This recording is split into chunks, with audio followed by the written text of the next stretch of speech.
Oi, gente, boa tarde. Cá estamos nós para mais uma live nossa ao meio-dia. Hoje nosso tema é boa e má consciência. Um conceito do pensamento sistêmico que permeia muito do nosso trabalho e que nos faz compreender muitos dos nossos movimentos. Pode também nos fazer compreender muitos dos nossos adoecimentos. Oi, Thaís, seja bem-vinda, querida. Então, eu hoje vou trazer para vocês esses conceitos de boa e má consciência, como sempre de uma forma leve, com exemplos, para que vocês tenham esse aprendizado de uma forma correta, né? Eu tenho aqui sempre o cuidado de trazer os temas com muita analogia, muitos exemplos, para que vocês entendam esse pensamento, entendam esse olhar e possam aplicar na sua própria vida, né? Quero aproveitar para fazer um convite para vocês. Na segunda-feira começa o nosso curso de formação em terapia sistêmica, é um curso reconhecido pelo MEC. Ele tem duração de 8 a 10 meses aproximadamente, porque nós temos parte prática e parte teórica. É um curso entregue ao vivo, né? Então você tem dinâmicas extremamente interativas, as dúvidas são tiradas na hora. E nós temos também uma equipe que trabalha conosco, especialista em áreas específicas dessa entrega, né? Eu tenho uma profissional especialista em direito sistêmico, que é a Carol, e uma especialista em pedagogia sistêmica, que é a Rose Sene, e elas vão estar entregando essas duas disciplinas, esses dois módulos, a partir da especialização que elas têm, do conhecimento que elas têm, que é muito mais profundo nessa área do que o meu, né? Quero também convidá-los, porque eu sei que tem muita gente que quer aprender o pensamento sistêmico, trazer essa aplicação para a sua vida, mas não quer ser terapeuta. E para isso, gente, nós temos uma comunidade que chama Clube VIP. Nessa comunidade nós vamos ter estudos exclusivos, conteúdos exclusivos. Cada mês nós vamos trabalhar uma área da nossa vida a partir do pensamento sistêmico. O Clube VIP é para quem não é terapeuta e quer se aprofundar nos estudos sistêmicos. Também é para quem é terapeuta e deseja um aprofundamento, né? Um estudo mais completo. Mas ele também permite que essas pessoas que não querem ser terapeutas venham fazer parte para aplicar na sua própria vida. Então, convite está feito aí para vocês, né? Eu quero começar falando sobre essa questão da boa e da má consciência, apresentando para vocês um livro de duas pessoas que eu respeito muito. Não estudei com eles, né? Não somos contemporâneos de estudo, nem fui sua aluna, mas acho que a mineirice nos conecta e eles têm um jeito muito peculiar de falar e de escrever e escreveram esse livro. Ema, Ema, Ema, cada um no seu quadrado, que é do Décio e da Wilma, do IDESV.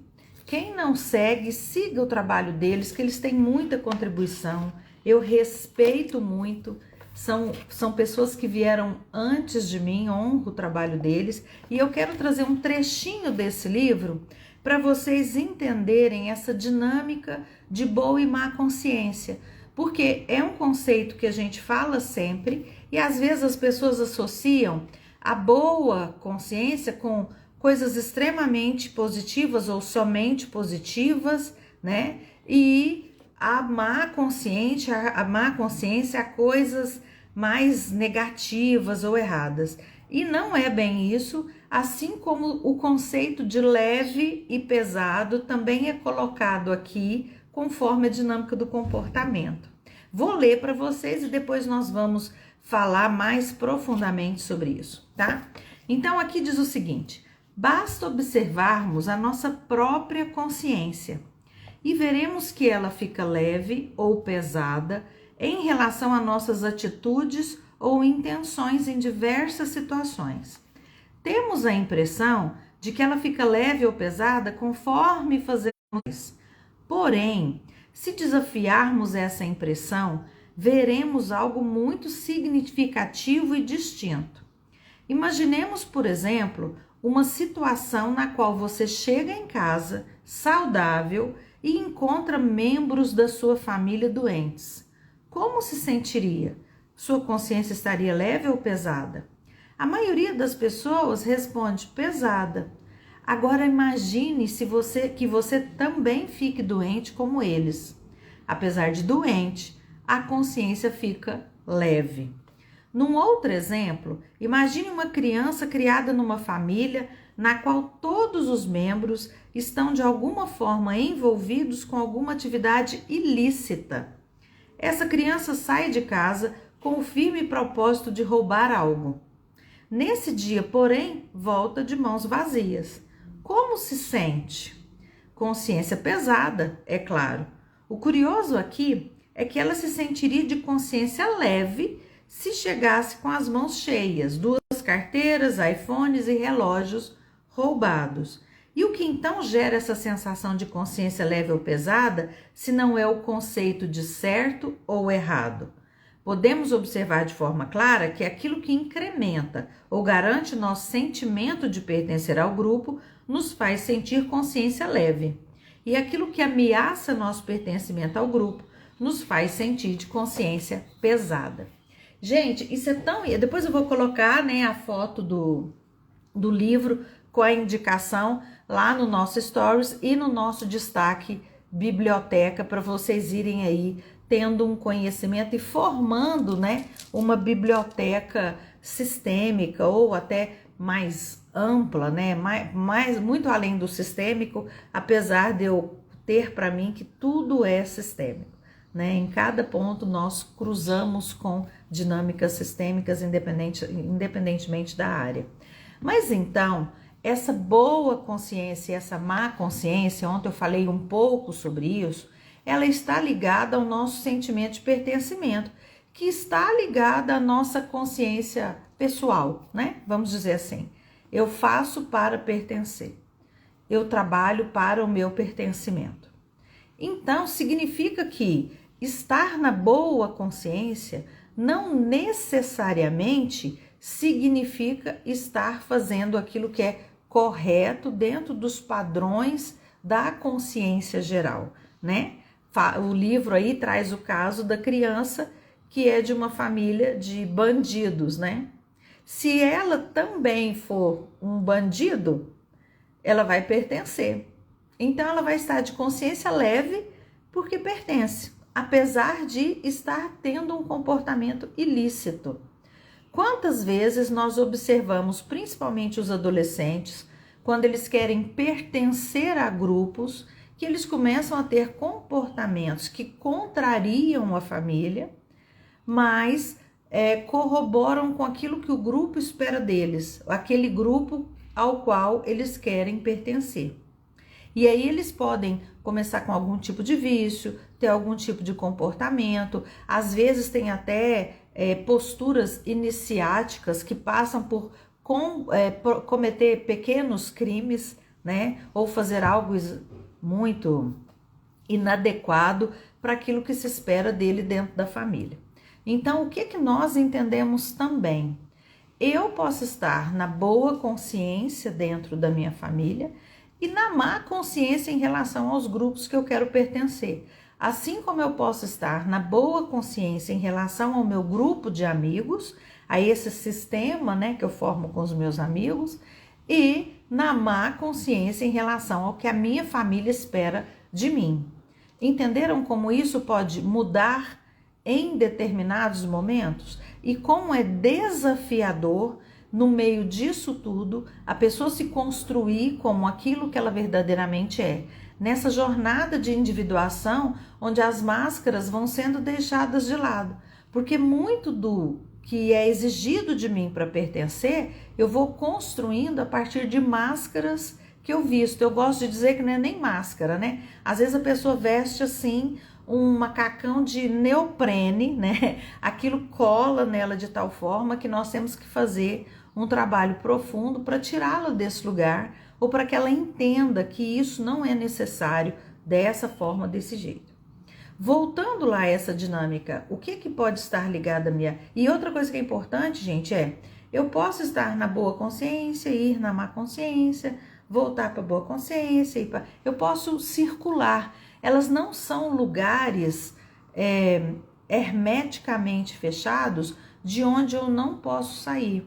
Isso é importante que a gente entenda, né? Por exemplo, eu posso ter um comportamento adequado à minha família, daquilo que eles esperam de mim como comportamento. Entretanto, eu posso ter uma história de vida diferente da deles.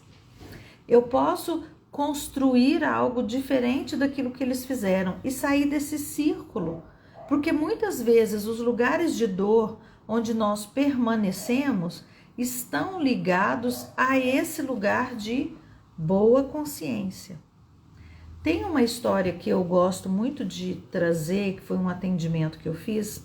Eu atendi uma executiva e ela veio para mim com uma queixa de medo de avião. Tinha desenvolvido um medo de viajar de avião, nunca tinha passado por isso, e de um tempo para cá ela tinha desenvolvido esse medo de andar de avião. E aí, gente, eu acho até que eu tenho um vídeo gravado nisso lá no nosso, sobre esse caso lá no nosso YouTube.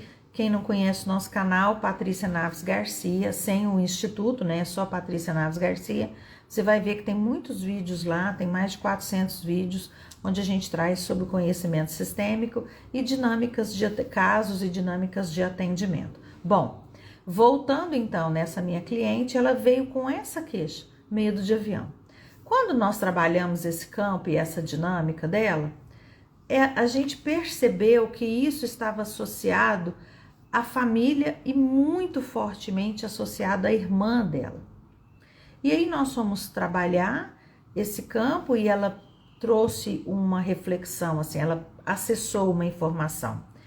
A última vez que eu viajei, eu estava fora do país, estava vendo uma vitrine em Paris, olhei para essa vitrine e pensei, poxa, minha irmã nunca vai poder olhar uma vitrine como essa ou estar aqui na condição de vida que ela tem. E aí depois disso ela me disse que ela tinha feito tinha tido um encontro, uma convivência, uma possibilidade de encontro com um profissional renomado e que o valor era alto para estar com esse profissional e que quando ela chegou em casa, a irmã ligou para ela e falou para ela assim, me conta como foi, porque eu vivo através de você. Essa frase foi uma frase muito marcante para ela, apesar dela só ter acessado isso quando nós estávamos na nossa sessão. Mas o que ela entendeu? Que ela estava vivendo uma vida que a irmã jamais poderia viver. E aí, gente, entra a consciência pesada. Mesmo ela não estando fazendo nada errado, mesmo ela estando usufruindo daquilo que é direito adquirido, porque vem a partir do trabalho dela, a partir do esforço dela, ela sentiu uma consciência pesada. Ela sentiu, poxa, eu tô vivendo o que a minha irmã não tá vivendo. E aí, como ela poderia trabalhar isso para não ferir mais, entre aspas, a irmã? Ela desenvolveu um medo de avião. Jogou a culpa, colocou o avião na frente para o avião ser a desculpa para ela não viajar mais ou ter experiências que a distanciariam ainda mais da vida muito mais simples que a irmã vivia. Esse é um exemplo de como nós fazemos isso. E essa dinâmica, gente, ela ultrapassa essa questão do financeiro, inclusive, né? Eu posso ter uma dificuldade de prosperar porque a minha família não prosperou, ou quando eu prospero eu me envergonho, ou eu tenho vergonha de usar. Eu já atendi gente que tinha vergonha de usar roupa de marca perto da família. Eu já atendi gente que tinha vergonha de mostrar a própria casa. Eu já atendi gente que não se sentia bem quando as pessoas ficavam sabendo das suas conquistas. Assim como eu também já atendi, já até escrevi um texto sobre isso, uma cliente que não deixava o marido ter nenhum gesto de amorosidade, de afeto com ela diante da mãe, porque a mãe tinha sido infeliz no casamento e ela se sentia constrangida da mãe perceber, é como se ela estivesse afrontando a mãe com a felicidade dela no casamento. Olha o quanto, gente, isso é embrincado, né? O quanto isso é complexo e engastalhado, né? Dentro das nossas dinâmicas internas, para que a gente traga isso à tona. Então é literalmente como se você fosse puxando um fio. Já viu aqueles colares extremamente embolados? Que você pega e fala, nossa, tem gente que fala assim, sopra, pensa num fofoqueiro, né? Tem um monte de mandinguinha para desembaraçar o colar, mas você olha para aquele colar e fala, meu Deus do céu, eu não vou conseguir desatar esse nó. E muitas vezes o que acontece conosco é isso. Nós estamos nesse nó que do lado de dentro a gente fala, não dá, não tem como desatar, não tem como eu sair desse lugar. E aí que entra o processo terapêutico e esse olhar para compreender o que nos colocou ali. O que nos colocou nesse lugar? Então vamos lá, a gente estava falando sobre boa e má consciência.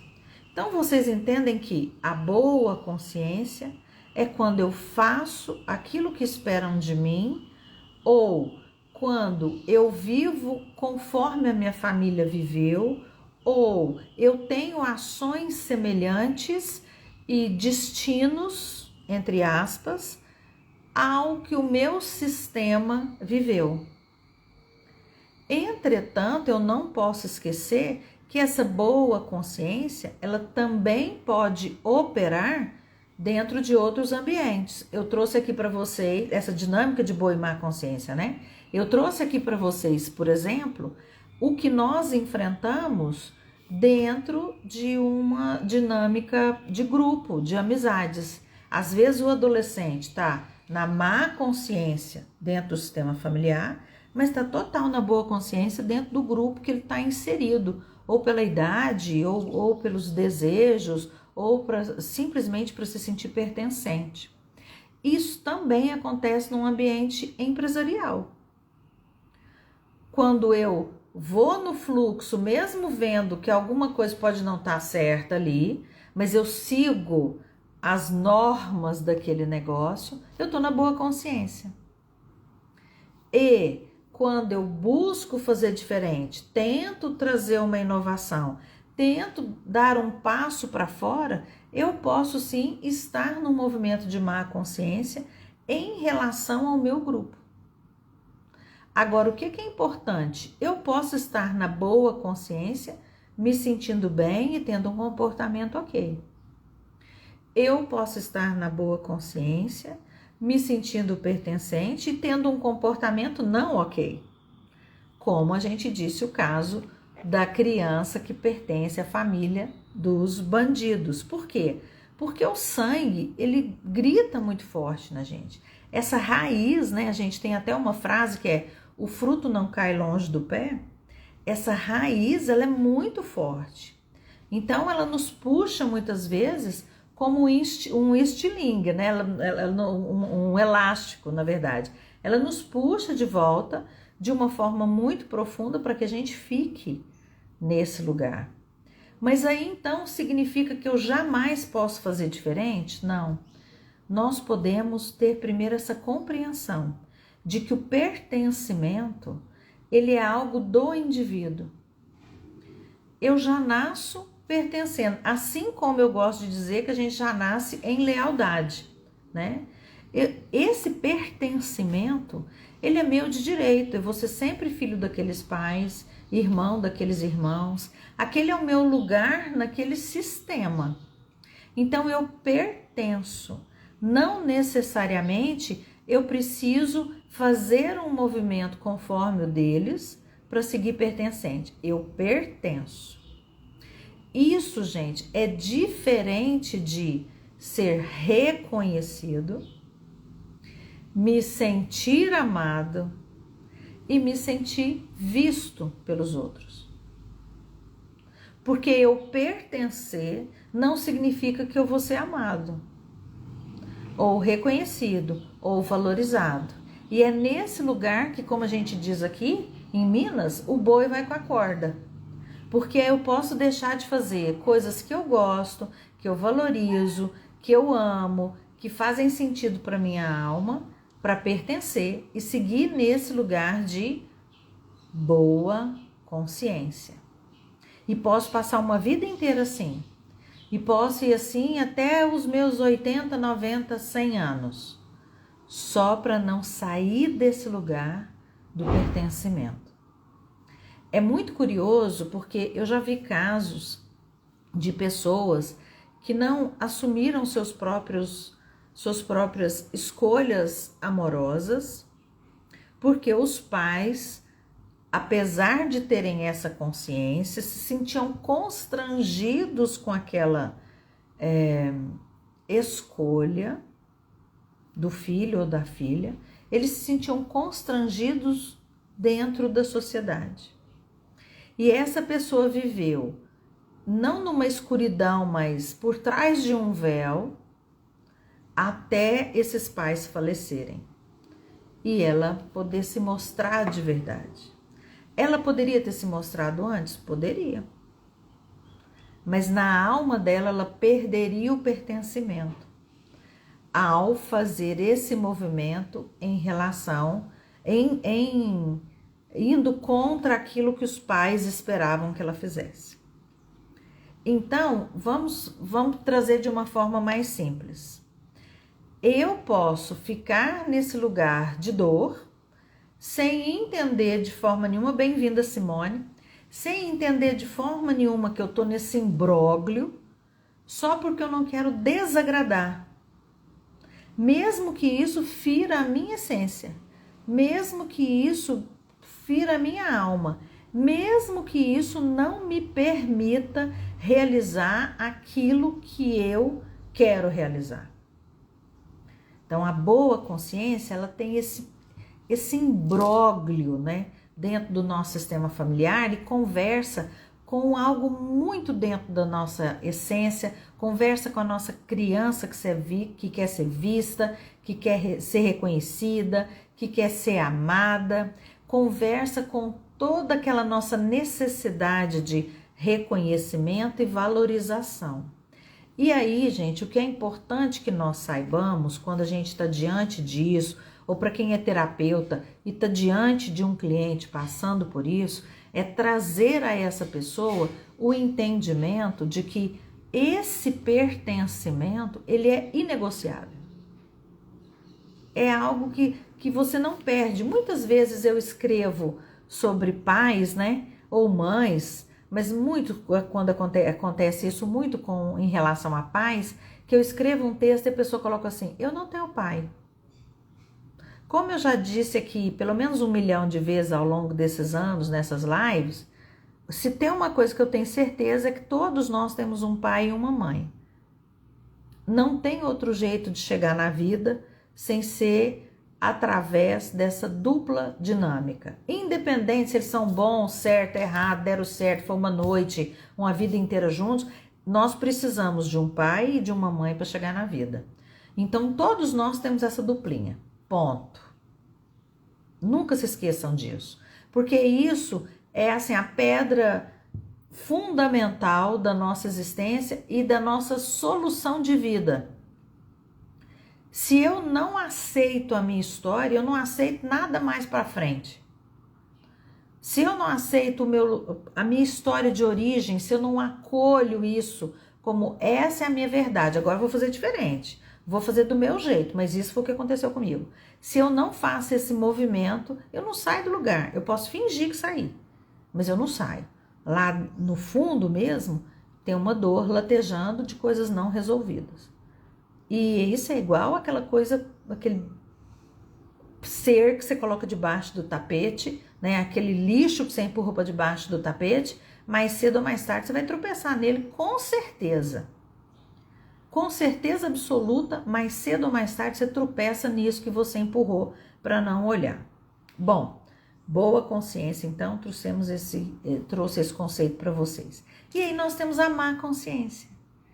A má consciência muitas vezes é pesada, mas não significa um mau comportamento. como eu trouxe o caso da minha cliente, eu posso me sentir mal por estar bem. Eu posso me sentir mal por ter realizado algo que os outros não realizaram. E eu quero trazer uma reflexão para aquela pessoa que está bem e tem muita gente na família que não está. Qual foi o passo que você deu a mais? Qual foi o lugar que você se esforçou mais? Quando você olha pessoas que tiveram a mesma possibilidade, né? Porque aí nós temos que pensar em equidade. Mas imagina que eu tive a mesma criação dos meus irmãos. Estudamos nos mesmos lugares. Tivemos o mesmo pai e a mesma mãe no sentido de educação e exigência, né? Porque comportamentalmente eu posso ter pai e mães diferentes, mesmo tendo os mesmos. Um dia a gente fala sobre isso, apesar de eu já ter falado em outras lives aí para trás. Aí, o que acontece? Se eu tô nesse lugar, saímos do mesmo lugar, né? E eu fui mais adiante, o que eu fiz? Qual é a diferença do que eu fiz? Por que o outro não está onde eu estou? Se ele não tem uma dificuldade cognitiva, se ele não tem algo que o impeça de pensar da mesma forma que eu penso, se ele não tem nenhum tipo de transtorno que o impeça de seguir adiante, eu preciso entender que eu fiz escolhas de um jeito e ele fez escolhas de outro jeito, né? A Sebastiana tá falando aqui, é sobre isso, mas tem pessoas que se sentem bem no lugar de vítima. Claro, o lugar de vítima, Sebastiana, é extremamente confortável. Extremamente confortável. Você sabe que, eu acho que é no livro Um Lugar para os Excluídos, Bert Hellinger traz uma história muito interessante que fala sobre esse lugar de vítima. Eu até já gravei um videozinho curtinho, tá aí em algum rios de anos atrás, sobre essa história. A história é curtinha, eu vou contar para vocês aqui porque ela é muito boa. Ele conta que tinha estavam num trem, né, várias pessoas, e dentro de um vagão tinha um senhor que ficava repetindo: eu tenho muita fome, eu tenho muita fome, eu tenho muita fome, e aquilo virou uma ladainha, e ela não parava de falar isso, né? E aí alguém levantou, foi, comprou comida e trouxe para esse homem, que avidamente comeu, e quando ele parou de comer, ele começou a falar: eu tinha muita fome, eu tinha muita fome, eu tinha muita fome. Ou seja, o lugar de reclamação era o lugar de conforto dele. E esse lugar de vítima tem sempre alguém para fazer companhia. Tem sempre alguém que fala: não, vem cá, deixa eu passar, tadinho de você, deixa eu passar a mão na sua cabeça. Nós observamos isso, sabe, dentro do universo terapêutico.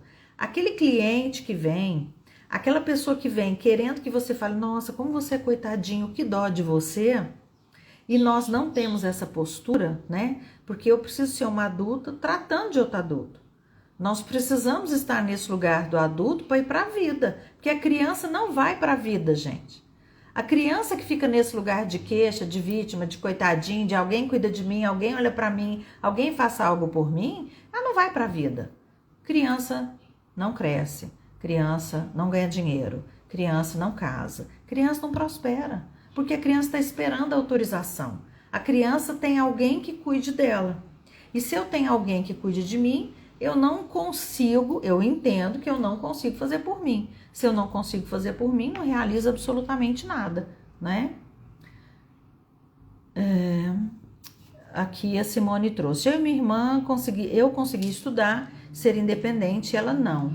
Por isso hoje não gosta de mim, não fala comigo, se faz de vítima e coloca minha mãe contra mim, né? Isso é um movimento, sim, de aquela pessoa normalmente. Você entende que quando você faz esse movimento de ter a mesma oportunidade da sua irmã, você realizar e ela não, ela olha para você e você mostra dia a dia claramente para ela tudo aquilo que ela podia ter sido e não foi. É como se diariamente você fosse um tapa na cara dela daquilo que ela podia ter sido e realizado. E aí, qual é a pegada e qual é o lugar importante? Se ela conseguir entender que hoje ela pode mudar a história dela, daqui para frente, ela não pode mudar o para trás, mas o para frente ela pode mudar. Se ela entender e acessar essa força e parar de se comparar a você e começar a se comparar só com ela, ela sai desse lugar. O que você pode fazer nesse momento é enviar boas energias e esperar que ela tome esse lugar, tome essa consciência e você ficar no que é seu, sem se sentir culpada por ter feito melhor, tá? Aí a Sebastiana disse, mas a pessoa não quer se esforçar para sair do lugar de vítima. Isso é o que a gente mais tem, né? O que a gente mais tem são pessoas nesse lugar, que é um lugar de conforto. Que é, quando você tá vendo isso na sua mãe, você tem que deixar sua mãe no lugar dela. Ela é sua mãe, você é sua filha. Você só pode fazer a sua parte. Você sabe que até quando você observa isso na mãe, você emite um julgamento para ela. E quando você julga, você sai do seu lugar.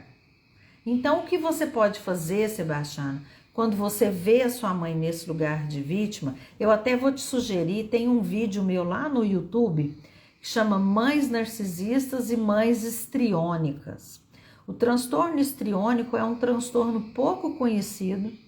Muitas vezes a pessoa confunde narcisismo com o narcisista com o histriônico, mas essas pessoas que estão muito no lugar da vítima, elas podem sim estar dentro ter esse transtorno, né? Estar dentro desse diagnóstico ou ter um comportamento histriônico exacerbado, mesmo não tendo o transtorno em si. Então, sugiro que você assista lá para você conhecer um pouco mais sobre esses dois transtornos que parecem a mesma coisa, parecem muito próximos, mas na verdade são distantes. E que o histriônico conversa muito com essa pessoa que está sempre no lugar da vítima, né? A Simone, não consigo ir na casa dela, de minha mãe. Mas vá ver sua mãe, vá encontrar essa sua fonte e vá num lugar de leveza. Sabe que existe um movimento que todos nós podemos fazer dentro desse lugar de é minha mãe e tem coisas que eu não concordo. Eu vou até fazer uma live muito sobre isso, sobre pai e mãe, porque eu acho que é importante. Mas dentro disso que você trouxe aí, você pode olhar para essa mulher, imagina que aqui existe uma mulher. Dentro dessa mulher existe uma mãe. Aqui existe uma outra pessoa que teve algum tipo de problema. Aqui existe a mulher do seu pai. Aqui existe a filha dos seus avós.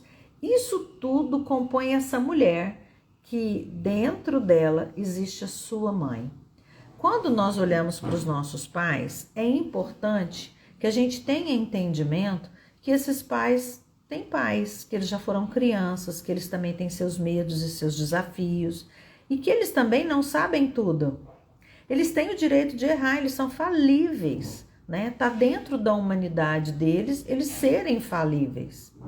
E isso também, gente, conversa com aquilo que nós falamos da má consciência, né? Às vezes eu contrario um desejo da minha mãe, faço esse movimento de má consciência, mas a minha mãe não significa que é porque a minha mãe tá certa sempre, né? Que sabe tudo. A gente tem essa consciência, né? Essa crença, na verdade, de que os pais sabem tudo, mas eles não sabem. Assim como nós não sabemos. Só que muitas vezes nós vamos para a arrogância de achar que nós sabemos o que é melhor para os nossos pais. Isso é uma arrogância, gente. A gente já estava aqui quando a gente nem estava aqui quando eles existiam. Eles já estavam aqui quando a gente chegou. Eu gosto de fazer a seguinte pergunta: quantos anos seus pais, seu pai, sua mãe tinham quando você nasceu? Vamos imaginar 15, 16, 17, 20, 30, 35, 40. Pensa que eles sobreviveram esse tempo todo antes de vocês nascerem. E se vocês somarem isso, a idade que vocês tinham quando vocês começaram a achar que sabiam mais, daí pelo menos uns 30 anos de existência dos seus pais em relação a você achar que sabe mais. Então baixa a sua bola em relação aos seus pais. Muitas vezes eu sei que tem pais disfuncionais, tem pais com comportamento agressivo, tem pais que fazem coisas que prejudicam os filhos, mas isso é a exceção, nós estamos aqui dentro da regra falando, né? Esse pai e essa mãe trouxeram a vida até vocês. Olhe para eles e falam, obrigado.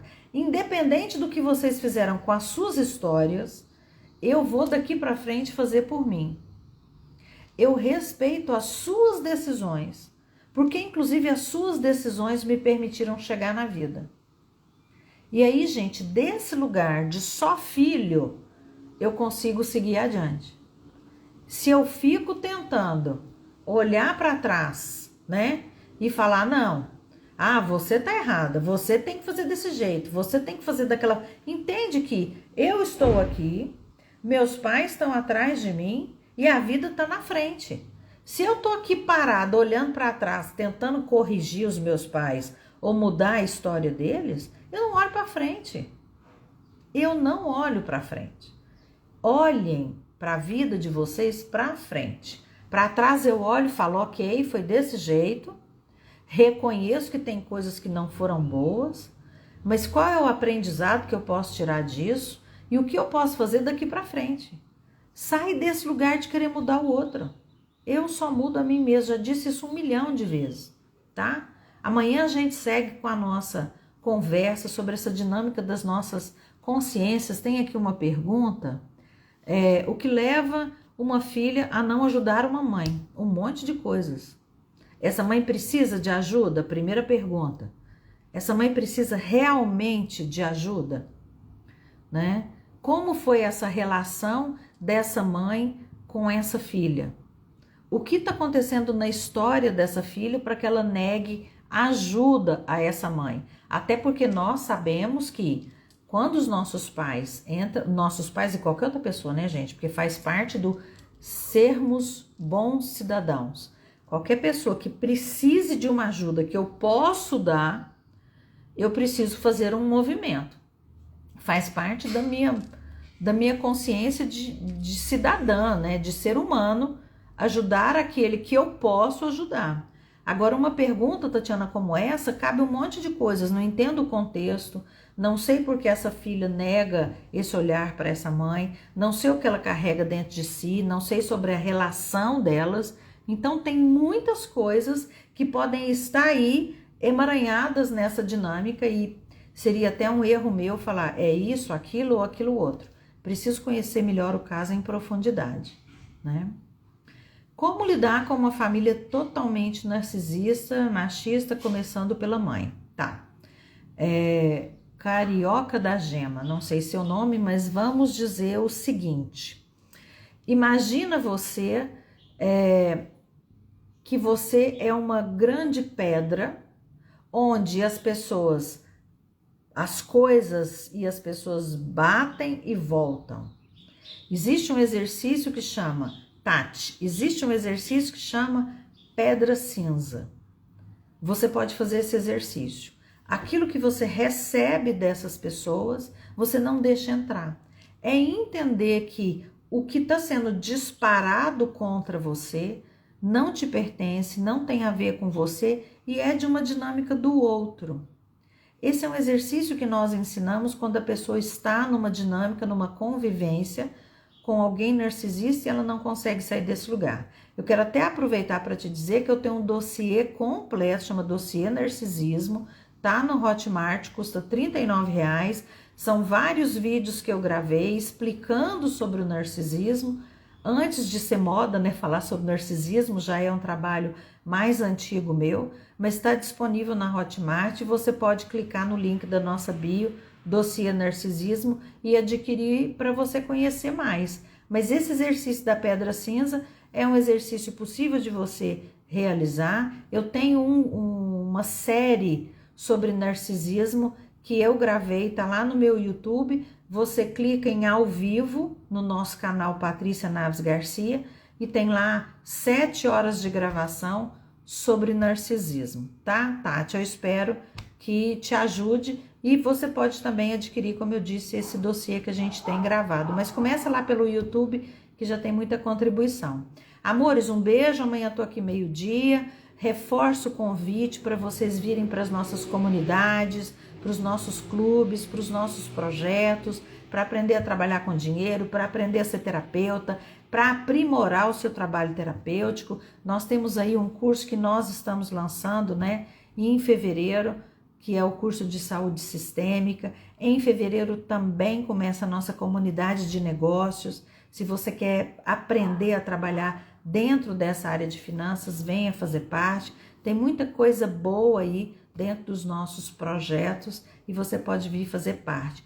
Tatiana, você pode entrar em contato, nós temos um link na bio que diz informações sobre cursos, você pode clicar lá e vai ser direcionado a alguém que vai te informar sobre a comunidade dos nossos cursos. Nosso curso de terapia sistêmica, sim, é certificado pelo MEC, tá, Daiane? Um beijo grande, sejam todos muito felizes e fiquem todos sempre com Deus. Até amanhã, gente. Muito obrigada pela companhia. Tchauzinho.